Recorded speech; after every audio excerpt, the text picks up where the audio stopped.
sebagai Korlap DPC Manado, sebagai Korlap Bung Roy Leo, kemudian diamankan pada hari Rabu tanggal 2.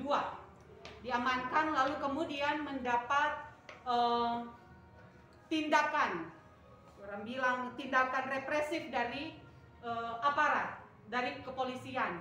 7 jam diamankan, ada tindakan-tindakan arogansi lewat verbal dan beberapa tindakan dari kepolisian. Harapan kami sebenarnya petugas polisi dapat mengayomi, dan harusnya tugas polisi mengamankan aksi belum jalan, aksi belum dilaksanakan, lalu kemudian sudah ada pengamanan dengan segala alasan-alasan yang ada. Namun yang kami sayangkan adalah tindakan yang dilakukan kepada rekan kami, Ketua DPC Posko Perjuangan Rakyat Manado, di mana ada tindakan-tindakan yang sudah dilakukan oleh polisi, pembentakan dengan ujaran-ujaran yang tidak enak didengar. Lalu kemudian harus kita juga ketahui bahwa ini negara demokrasi, hak warga untuk menyampaikan. Bagaimana ini warga sesampai mengeluh kepada kami Posko Perjuangan Rakyat, lalu orang hanya diam. Lalu kemudian dibungkam Posko Perjuangan Rakyat Pospera DPC Manado untuk menyalurkan aspirasi dari teman-teman. Ini salah satu bapak yang adalah bagian dari PD Pasar yang karyawan yang dirumahkan, lalu upahnya tidak diberikan. Itulah awal sebenarnya kemudian Posko Perjuangan Rakyat DPC Manado membuat aksi. Tapi dengan catatan aksi belum mulai sudah ada pengamanan, belum ada chaos, belum ada anarki, belum ada sesuatu yang dibuat. Lalu kemudian sudah ada pengamanan kepada rekan kami Ketua DPC Posko Perjuangan Rakyat Manado. Mungkin akan ditambah di PD Pasar Manado. Lalu kemudian dari teman-teman Posko Perjuangan Rakyat DPC Manado melakukan aksi. Sudah ada pemberitahuan, lalu kemudian aksi belum dilaksanakan, ternyata sudah ada pengamanan.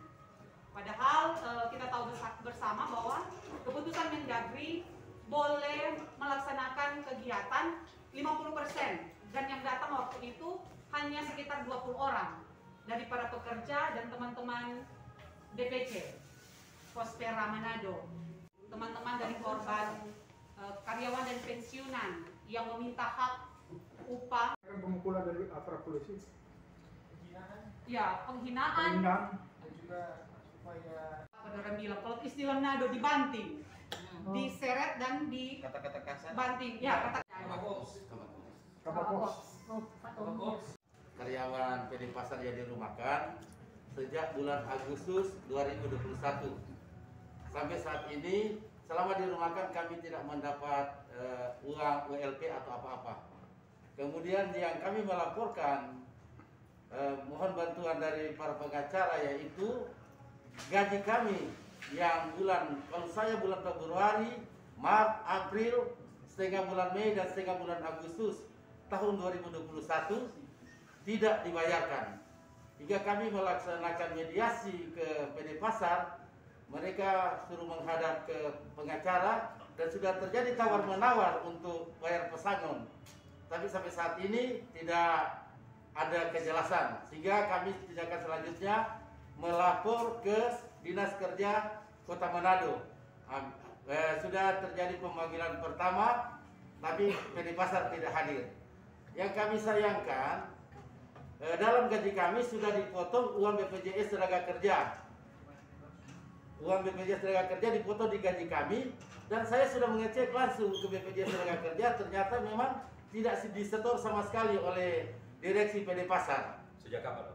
Sejak bulan Desember 2020 sampai saat ini. Ada pernyataan Dirut waktu itu, waktu ada hearing di Dewan, bahwa dia akan membayar semua pesangon. Dirut yang sekarang? Ya, Bapak Roland dulu. Kemudian dia juga menjelaskan masalah BPJS akan dia cicil sampai pada bulan Februari.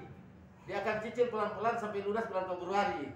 Sehingga kami yang pensiun maupun yang dirumahkan bisa mengurus PHK dan bisa menerima hak kami di BPJS Tenaga Kerja. Yang kami sayangkan juga, tahun lalu Bapak Wali Kota menerima penghargaan dari BPJS Tenaga Kerja Pusat. Namun sayangnya PD Pasar yang notabene Pak Wali sebagai kuasa pemegang modal, BPJS-nya tidak dibayarkan. BPJS karyawan tidak dibayarkan walaupun sudah dipotong di gaji karyawan.